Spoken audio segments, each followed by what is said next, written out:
surtout, notre expertise de zèbre, c'est pour aider les entreprises à comprendre qu'ils ont besoin des zèbres. Voilà. Parce que les zèbres en entreprise, si on a un manager qui est un zèbre, ou un employé qui est un zèbre, il faut immédiatement le nourrir intellectuellement.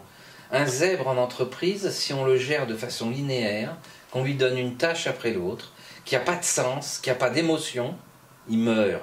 Il est comme une plante qu'on n'arrose pas. Ça, je peux en parler parce que je l'ai vécu.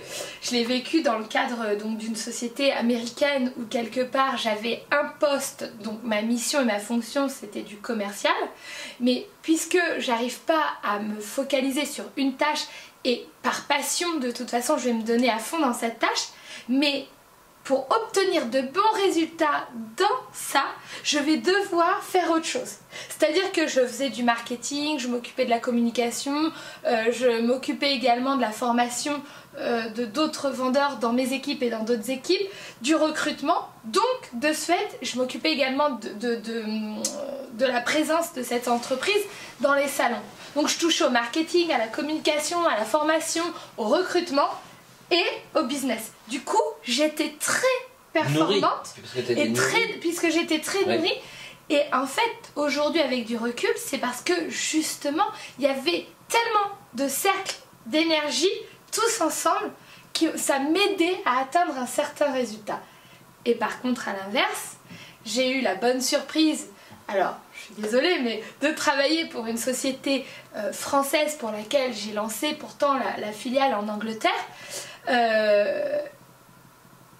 Au niveau de la culture au travail et leur mode de fonctionnement, eh bien, ils me demandaient d'être finalement linéaire. Même si j'avais différentes tâches au sein de cette filiale, j'avais pas vraiment le droit ou ressenti que... Tu cassais les silos. Voilà, c'est ça.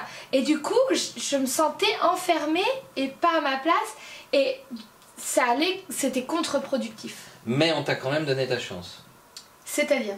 Qu'on t'a laissé faire un certain nombre de tâches différentes, même si ça dérangeait. Non. Non ? Non, c'est justement pour ça que j'ai rapidement fait un burn-out.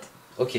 Alors toi, tu as eu la malchance de faire un burn-out, moi j'ai eu la malchance de me faire éjecter. Voilà. Pourquoi ? Parce que quand j'arrivais dans une entreprise, je captais, je téléchargeais les informations, donc en l'espace de 8 jours ou 15 jours, j'étais très opérationnel, et immédiatement mon supérieur hiérarchique pensait que j'étais en train de mettre en place un contre-pouvoir et que je voulais lui piquer sa place.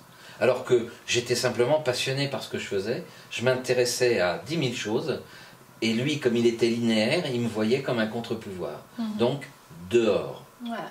Donc cette vidéo actuelle, c'est vraiment pour donner un petit peu un esprit global des zèbres dans leur environnement et dans le monde. On reviendra plus tard sur le sujet justement d'un zèbre au travail et dans d'autres catégories de vie.